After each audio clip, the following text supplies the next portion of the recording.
Audi has a new generation Q5 medium luxury SUV for the Australian market. Such an important model for Audi in terms of sales and volume. And this model is new generation. So I'm talking about a new platform, new technologies, new powertrains as well. We've got mild hybrid petrol and diesel to choose from, which is quite interesting against the competition here. Now we've got a really cool new look, I think, but this model really needs to stand out against some very good competition. I'm talking about Mercedes-Benz GLC, BMW X3, that's the other two from the German 3. But of course, you've also got the Lexus NX from Japan and the Genesis GV70 from Korea. So buyers have plenty of choice. Should they be considering this Audi Q5? Let's go for a drive.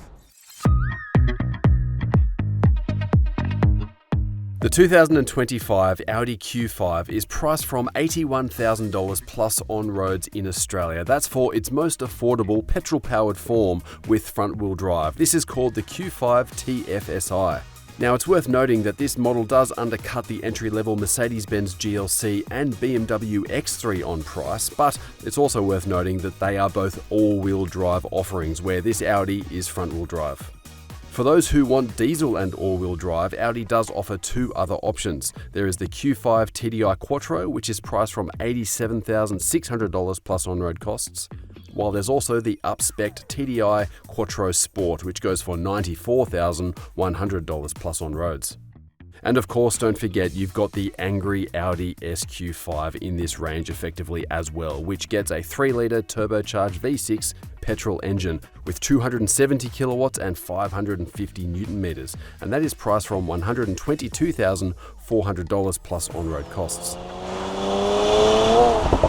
There was also a limited edition Audi SQ5 Edition 1, which drops the price down to $106,400, but also drops a lot of the nice interior features of that full-fat regular SQ5.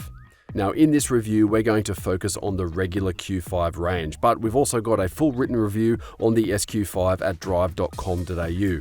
And on that website, we've also got a huge range of new and second-hand luxury SUVs, just like this Audi Q5. So if you're in the market or thinking about updating your car, go and have a look and see what's in stock.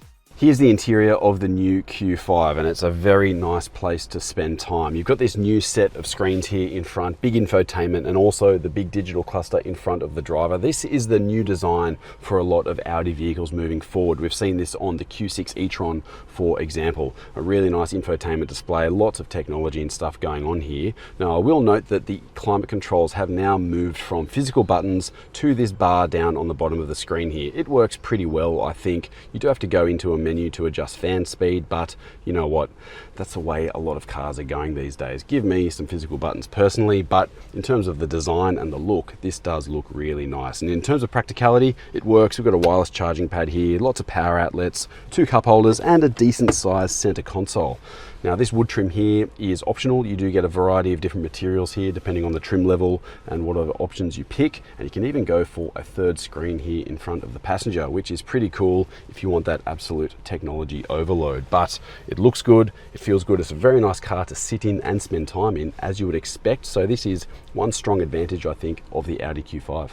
Here's the second row of the Q5, and it's a pretty spacious place to be, actually. That's my driving position up front there. I'm around 1.8 meters tall, and in terms of legroom, this is not too bad. It's not overly hugely spacious, I would say, but it does work well from a family point of view, I think. Now, we do have a sliding second row here, which is handy. You can bring it forward and back, and you've also got a bit of tilting adjustment as well. So you can get yourself nice and comfortable in here. Headroom, there's a lot of that, even though we do have a sunroof equipped model at the moment. There's air vents, there's USB power outlets, and of course, a drop-down armrest with cup holders. So you're not missing out on materials here, and you're not really missing out on too much comfort either. This isn't the best in the segment in that regard, I think, but it is a really solid offering.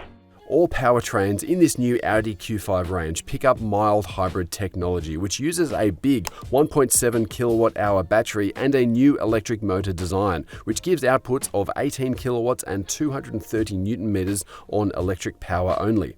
And you've also got significantly reduced fuel consumption compared to previous generation Audi Q5s. All Audi Q5s have a 7-speed wet dual-clutch automatic transmission as well. The petrol engine, which is only available at the moment in the Aussie market as a front-wheel drive vehicle, is a 2-litre turbocharged 4-cylinder unit, which makes 150 kilowatts and 340 newton meters, and has a claimed fuel consumption of 5.7 litres per 100 on the combined cycle. Diesel variants of the Q5, which we focused on in this review, move to an all-wheel drive format, and you've got 150 kilowatts here, but a bump in torque most importantly, up to 400 newton meters. But at the same time, you've got a claimed fuel consumption here of 5.4 litres per 100 k's, which is even more miserly than the petrol-powered model. Now, the first thing to talk about with this Audi Q5 is definitely the hybrid powertrain. Now, Audi calls it mild hybrid, but I reckon they could have probably gotten away with calling it a full hybrid, because there is actually a lot of electric assistance going on here. That electric motor has enough grunt to get you up to around 20 kilometers per hour in regular driving, and also when you're coasting and that sort of thing. So you do actually get a lot of engine off time in this vehicle, even though they call it just a mild hybrid. But what's important here is that the blend of electric and petrol or diesel power is really nice and smooth. I'm currently driving the diesel powered Quattro at the moment, which is probably the pick of the range, to be honest with you. It's got a really nice blend of efficiency, but also a bit of torque and power there, and it gets the power down quite nicely with 4-driven wheels. And diesel power, I've got to say, just feels like a bit of a cat amongst the pigeons these days. Everyone's talking about full hybrids, everyone's talking about plug-in hybrids, and I'm sure that kind of technology will come to a brand like Audi in the coming years. And sticking with diesel, well, I think that's just a point of difference that a lot of Australian buyers would really appreciate. And there is a lot of refinement on offer here as well. It's an impressively quiet diesel engine. It's a 4-cylinder, 2-litre. There's no real rattles. You do get the occasional bit of vibration through the drivetrain at lower RPMs in comparison to the petrol engine, but all in all, this is a smooth and quiet car to drive.